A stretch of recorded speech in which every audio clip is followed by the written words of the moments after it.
Hello everyone, welcome back to అమ్మ వంట channel. ఈరోజు ఇంట్లోనే యమ్మీగా వెజ్జీస్తో శాండ్విచ్ ఎలా చేసుకుందామో చూద్దాం. ఇక్కడ చూపించిన విధంగా ఇంగ్రీడియంట్స్ తీసుకోవాలి. క్యారెట్, ఆల్ వెజ్జీస్ మీ దగ్గర ఏదైతే అవైలబుల్ ఉందో అది తీసుకోవాలి.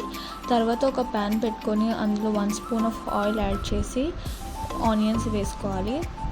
ఆనియన్స్ లైట్గా బ్రౌనిష్ కలర్లో వచ్చేంత వరకు టోస్ట్ చేసుకోవాలి.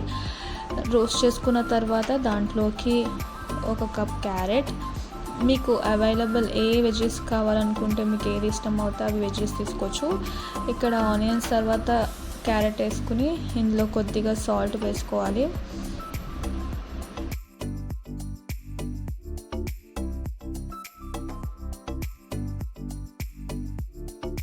ఆనియన్స్ ఇంకా క్యారెట్ బాగా వేగిన తర్వాత నెక్స్ట్ క్యాప్సికమ్ యాడ్ చేసుకుంటున్నాము.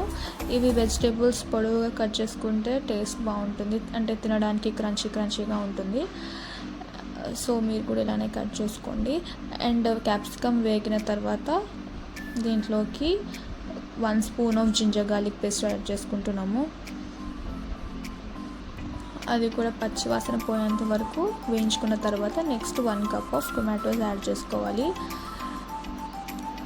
టొమాటోస్ బాగా మగ్గిన తర్వాత దీంట్లోకి 1 కప్ ఆఫ్ క్యాబేజ్ యాడ్ చేసుకుంటున్నాము. క్యాబేజ్ యాడ్ చేసుకుంటేనే ఇందులో బాగుంటుంది, టేస్టీగా ఉంటుంది. సో మేక్ షూర్ దట్ మీరు కూడా క్యాబేజ్ యాడ్ చేసుకోండి. తర్వాత ఇది మీన్వైల్ అది వేగేంత వరకు మనం బ్రెడ్ని బటర్తో అప్లై చేసుకోవాలి. ఇక్కడ చూపించిన విధంగా 2 సైడ్స్ బటర్ అప్లై చేసుకోవాలి. అప్లై చేసుకొని ఇది పక్కన పెట్టుకోండి.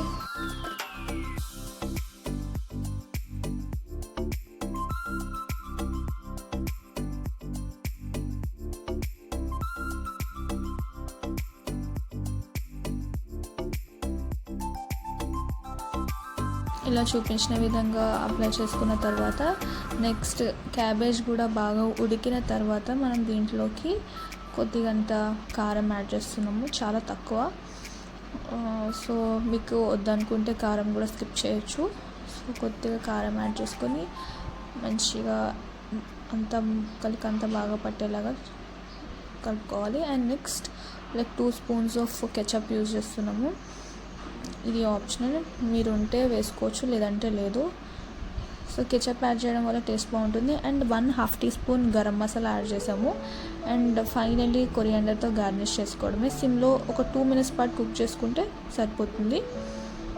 ఈ కన్సిస్టెన్సీలో మీరు కుక్ చేసుకోవాలి. ఇది కుక్ చేసుకొని పక్కన పెట్టుకోవాలి.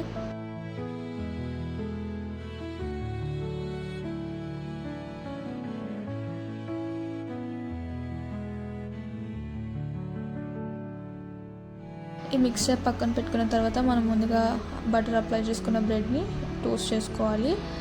సో బ్రౌనిష్ కలర్లో వచ్చేంత వరకు టోస్ట్ చేసుకున్న తర్వాత మనం ముందుగా ప్రిపేర్ చేసుకున్న ఏదైతే మిక్చర్ ఉందో మనం బ్రెడ్లో పెట్టుకున్న తర్వాత స్టఫింగ్ చేసుకున్న తర్వాత మళ్ళీ ఒక 2 మినిట్స్ పాటు మళ్ళీ టోస్ట్ చేసుకోవాలి బోత్ ది సైడ్స్.